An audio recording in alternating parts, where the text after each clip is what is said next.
Hey! Salut à tous et bienvenue dans cette nouvelle vidéo. Vous l'avez vu dans le titre, on va faire une vidéo dégustation. C'est une première pour moi, je vous jure que je n'ai jamais goûté ces produits et je vais me faire un malin plaisir à filmer d'autres vidéos de ce style. Pour ceux qui viennent découvrir la chaîne, vous vous abonnez. Mais avant tout, je me présente, je suis Estelle, diététicienne. Je suis spécialisée en nutrition fonctionnelle. J'en profite pour remercier tous ceux qui notent des commentaires, qui mettent des likes. Vous aidez vraiment au développement de cette chaîne. Du coup, avant de faire la dégustation dans cette vidéo, je vais vous faire un parallèle, évidemment que je l'ai mis dans le titre, puisque c'était l'objectif d'aborder le sujet. Parallèle sur le jambon, le porc, l'élevage du porc en France, en quelques chiffres, et du coup le parallèle avec ces tranchés végétaux qui sont supposés être des substituts au jambon. En tout cas, ils en ont toute la forme, l'aspect, et c'est une marque Fleury Michon qui fait du jambon à la base. La vidéo n'est pas sponsorisée, elle va être assez rapide, et puis voilà, c'est moi qui ai acheté les produits. Je préfère être indépendante et donner mon avis clairement, sans être influencée par une quelconque participation financière. Du coup, on commence tout de suite. Alors, les chiffres clés en France. Donc, le jambon de porc qu'on trouve en grande surface de base vient d'animaux, hein, du coup, le porc. L'élevage du porc en France, c'est 95% d'élevage intensif. Je suis pas végétarienne, je suis pas végane, je suis, on peut dire, ce qu'on appelle flexitarienne. Je conseille d'ailleurs ça à mes patients. Le principe, c'est de manger de tout, mais d'être assez respectueux envers soi-même, je dirais.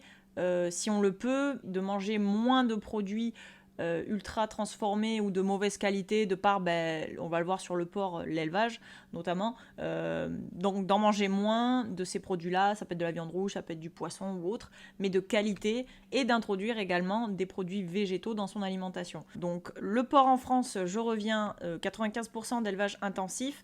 Il reste 4% à peu près pour le label rouge, le bio.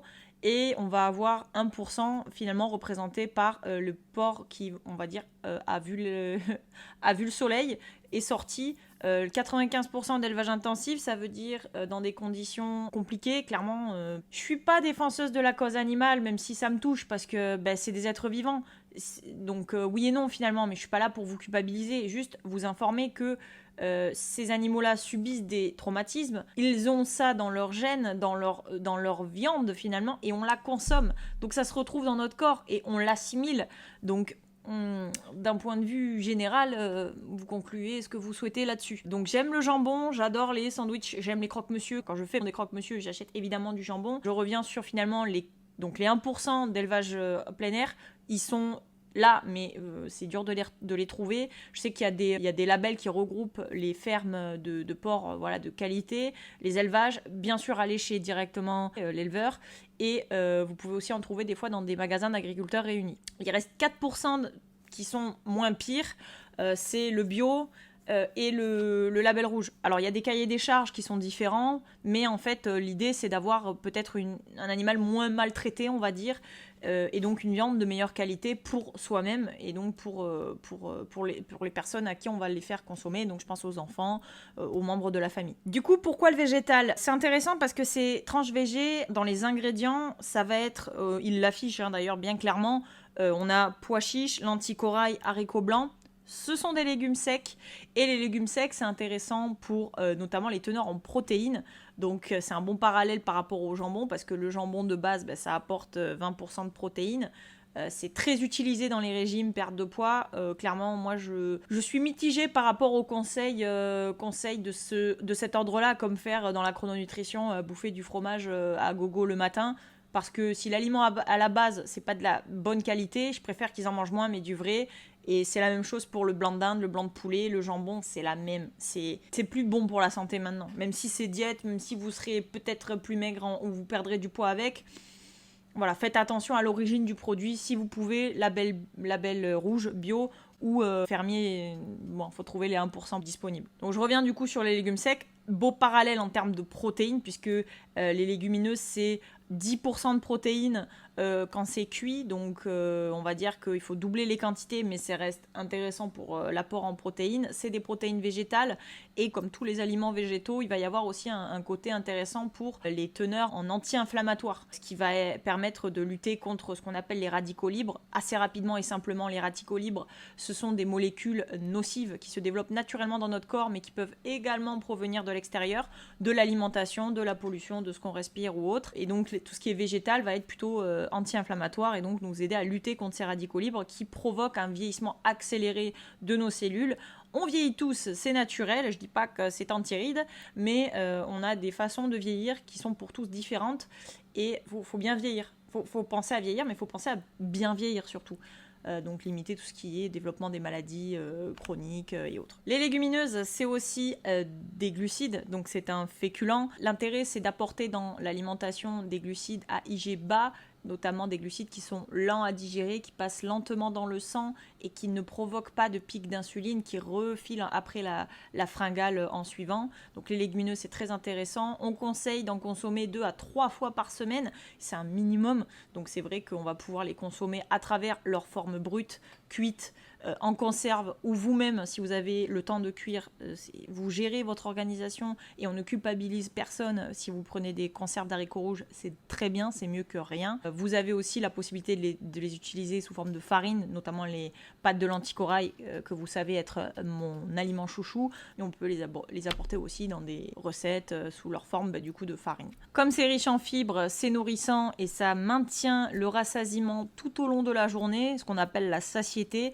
et ça évite, comme je dis, les yo-yo, les crises de fringales ou autres. Et je pense, je n'ai jamais goûté, mais je pense qu'on va pouvoir utiliser ces petits délices, d'ailleurs je ne sais pas si ce sera un délice ou pas, qui sont donc des substituts au jambon, comme le jambon, c'est-à-dire avec des pâtes, dans des sandwichs, dans des gratins de pâtes, même avec d'autres légumes. Enfin voilà, ça a une place pour moi, ça a une place de protéines, quoi. Donc Nutri-Score A, on rentre un petit peu dans les détails, mais très vite, et ensuite je déguste. Donc on a celui-là, c'est à base de farine de lentilles corail. Dans les ingrédients, on a de l'eau, des lentilles corail à 19,7%.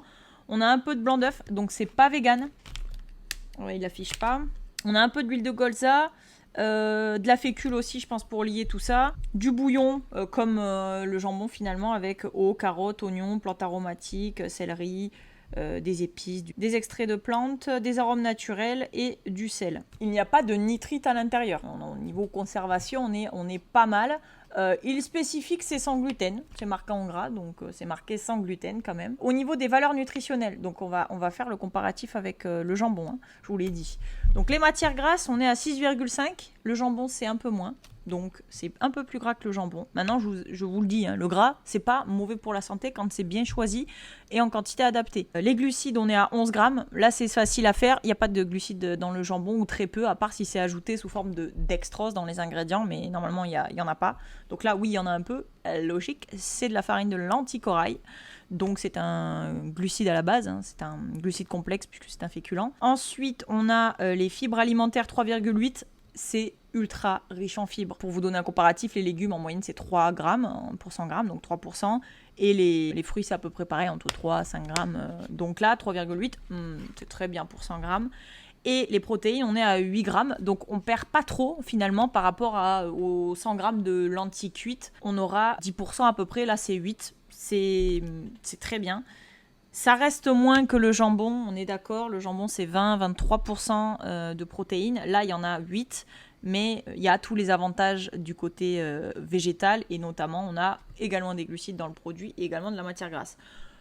Pour finir là-dessus, je vous conseille de baisser un peu vos quantités de féculents en accompagnement, ou de prendre aussi à côté des féculents qui sont protéinés pour optimiser l'apport en protéines du repas si vous souhaitez perdre du poids ou si vous souhaitez tout simplement faire attention à vos apports en protéines.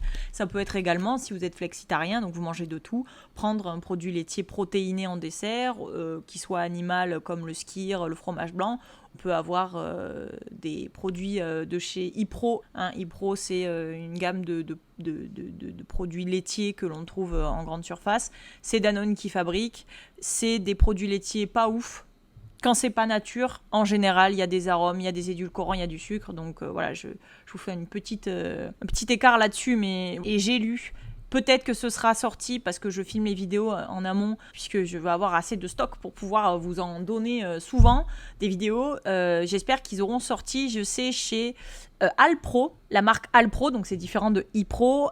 Ils ont des produits végétaux du coup, puisque je vous donne toujours de l'animal, du végétal. Vous choisissez et ils vont sortir l'équivalent, ça ressemble à des ePro, mais c'est Alpro et donc c'est végétal. Et là, j'ai pas encore du coup eu l'occasion de voir ce qu'il y avait dedans. Mais s'il y a du nature sur cette idée-là avec des teneurs en protéines intéressantes, ça peut être intéressant du coup pour augmenter votre apport en protéines sur la journée. Pois chiches, je regarde les ingrédients rapido, mais je pense que c'est un peu la même. Ouais, il y a 20% de pois chiches à l'intérieur. Origine France, les pois chiches, là c'était des lentilles origine Canada. Lentilles corail origine Canada. De l'eau, du blanc d'œuf. De l'huile de colza, c'est pour ça qu'il y a des bonnes teneurs en prot aussi, c'est qu'ils montent un peu avec le blanc d'œuf. Des extraits de plantes, on est exactement sur les mêmes ingrédients. Pas de conservateur, sans gluten. Et au niveau des valeurs NUT, 6% de matière grasse, 11% de glucides, pas de sucre, hein, de glucides, donc amidon du pois chiche, pas de sucre d'ajout. Fibres 3,8, très intéressant, et 8,1 en protéines pour 100 grammes, c'est top. Et ensuite, on a du coup les haricots blancs. Là, pareil, haricots blancs, 20%, origine France aussi, donc ça c'est top. Blanc d'œuf, huile de colza, pareil, fécule. Le bouillon, comme on a vu tout à l'heure, extrait de plantes, sans gluten. Par rapport aux valeurs NUT, ça n'a pas changé. On est à 6 de matière grasse, 10 de glucides totaux, donc il n'y a pas de sucre d'ajout, et 4,2 de fibres, je vais y arriver. Donc on est un petit peu plus que les deux précédents, et 8,1 en protéines. Je ne vous ai pas donné les teneurs en sel, je m'excuse, je viens de le voir, on est à 1,8. Le jambon blanc Fleuret Michon, moins 25% de sel, est à 1,4. Donc on est à 1,8. C'est presque pareil, je pense qu'on est autant avec les plus 25% de sel du coup. Donc c'est à peu près les mêmes teneurs en sel. Donc pareil, attention, bien s'hydrater. Et ça reste des substituts, vraiment, enfin des équivalents on va dire au jambon. Donc c'est tout aussi salé. Je pense que c'est aussi dans le développement produit, l'industrie agroalimentaire, ils cherchent à avoir des produits qui ont le même organoleptique, donc vraiment le même goût, expérience buccale. Allez, sans plus tarder, la dégustation. Mon ordinateur est en train de souffler, j'espère que ça ne fait pas trop de bruit dans le micro. Donc moi je pense que je vais préférer les lentilles corail. Je sais pas vous, donc je le garde pour la fin. Et je vais commencer avec les pois chiches, non, les haricots blancs. Ouais, les haricots blancs, ça doit être neutre, je pense. Les pois chiches, je connais la protéine en poudre avec du pois chiche à l'intérieur. Je sais qu'elle a un goût. C'est genre un parti pris, quoi. Donc, je me dis, ça va être ce type-là. Je prends un petit peu de café avant, histoire de... Parce que sachez que j'adore le café avec le jambon. Voilà, c'est dit, c'est fait. Donc, j'ai pas mangé. Je suis, il est mon petit déjeuner et il est 13h et j'ai mangé mon petit déjeuner ce matin, donc ça Alors, la fille elle a l'habitude de manger, elle ouvre, elle mange. Ok, alors, je vais reprendre depuis le début. Déjà, l'aspect visuel. C'est simple, on dirait du blanc de dinde, hein. Blanc de dinde, blanc de poulet. Après, au niveau texture, vous voyez, on peut quand même le tenir, c'est malléable. Hein, voilà. Et sachez que je vais le manger. Donc, je le roule. Je vais pas tout manger devant la caméra, mais je le finirai, tout ça. Et puis après, je couvre, je mets au frais. Vous en faites pas, je ne gaspillerai surtout pas. Il me semble que j'ai payé ça à peu près 21 € le kilo, mais je vous mettrai les prix sur la vidéo quelque part. Allez, c'est l'heure. Non mais... Alors, ça sent le jambon. Attendez, je vais rapprocher la caméra. Vous voyez, pas l'odeur chelou du jambon... les herbes aromatiques et tout, ça sent ça. Allez, je goûte.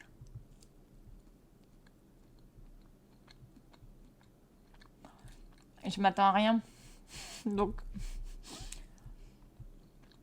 ne regardez pas ma tête en vous disant, oh là là, machin, mais...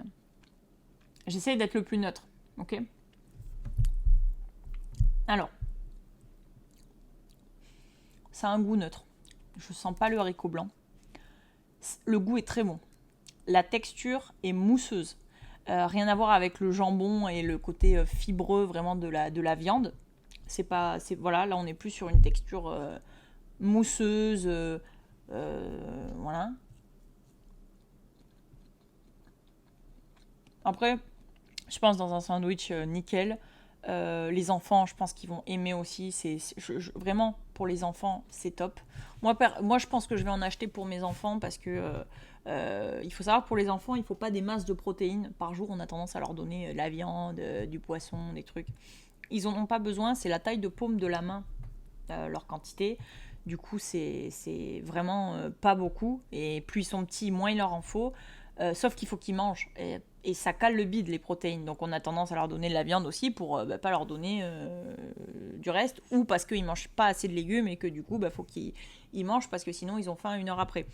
Donc ça peut être vraiment intéressant et du coup leur apporter quelque chose de plus qualitatif que le jambon dont je vous ai parlé. De temps en temps, pourquoi pas, comme je vous ai dit, voilà, c'est un plaisir d'en manger, c'est le goût qu'on apprécie ou autre pour ceux qui en consomment. Mais voilà, d'un point de vue qualitatif, pourquoi pas essayer d'autres substituts avec un accompagnement. Enfin, franchement, très bon, haricots blancs. Je sais plus si c'est les haricots blancs que j'ai trouvé à Lidl. Alors Lidl, ils ont fait une semaine vegan, pareil, où ils ont mis plein de produits. Donc ils ont sûrement introduit ça. J'espère que là, au moment où je vous filme la vidéo, c'est dans leur rayon en fait, à côté du jambon. Ce serait vraiment top. Parce que bon, c'était une offre de lancement, c'était moins 40 centimes, un truc comme ça. Mais du coup, trop bien. Voilà, oui c'est Lidl, je pense, les haricots blancs. Après, pois chiches, pareil au niveau texture, c'est ok. On dirait du jambon de... On dirait du jambon de dinde ou du jambon de blanc de poulet, tout pareil. Hop. Alors.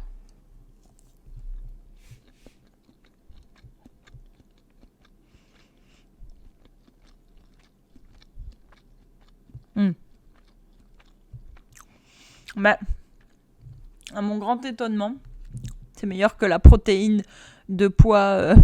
Non, que les pâtes de pois chiches. C'est bon les pâtes de pois chiches. Ceux qui aiment les pois chiches mangeaient des pâtes de pois chiches. Mais moi j'aime moins. Je préfère les pâtes de lentilles corail. Les pâtes de pois chiches, pareil, les enfants, les pâtes de lentilles corail, ça passe. Ils voient rien. Les pâtes de pois chiches, ils sentent quand même que ça a une odeur particulière.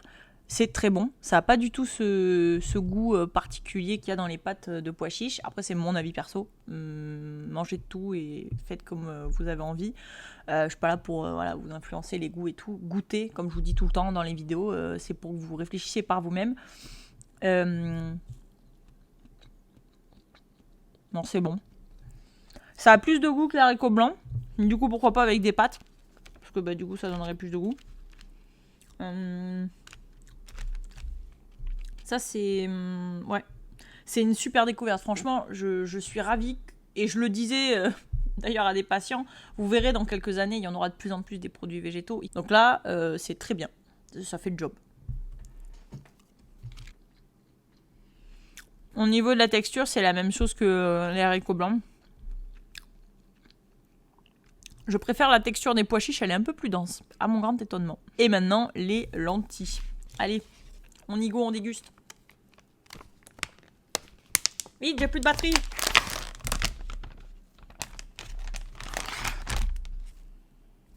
Ouais, et ça sent le jambon. Ça sent le jambon dans toutes ses particularités.